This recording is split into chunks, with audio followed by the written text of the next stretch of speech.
So let's talk about the day's more interesting stories now. This pandemic is changing everything, Richard, and it's even shrinking Toronto's population.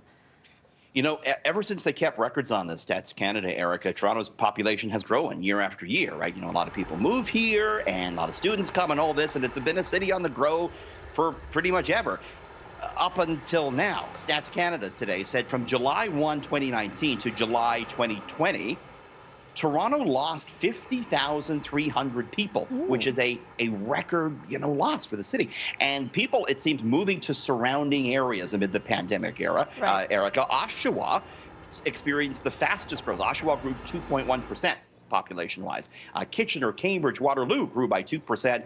Milton saw its population jump 4%, and Brampton up 3.4%. What do you think? Would you like to move and out of the city? Get that bigger house, the more of the room? Or are you One of like my me? really good friends, she just moved to Pickering with her husband. So and she's trying to convince me to move out there with her. I don't know if that's going to happen, but we'll see. Yeah, I like the city. I don't know if I could survive outside the city. Yeah. All right, we've seen a number of governments legalizing marijuana in recent months and years, and that's provided a big boost for one particular industry, Richard. Munchies, the snack industry, and I guess we kind of knew this, but here's a big study on it, right? So it found that recreational marijuana does indeed lead to increased sales of snack foods, and this is actually the first of its kind study that establishes that direct relationship. It's out of the University of Connecticut. So what were stoners munching on, Erica? This study found that legal pot led to a 6.3% overall rise in food sales, but specifically ice cream sales up 3.1%. Okay. Cookies jumped 4.1%, but above everything else, it was chips that grew 5.3%. Figured as much. I like that there's an academic study on that. You think they would be studying some more important things, Sure. Well, now we have the science to back it up. Cancer or something, whatever.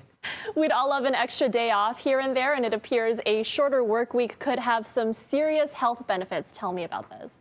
We're on board with this, right? We want a shorter work week, right? Yeah. So a lot of talk about it lately. Today, there's this new study out of France.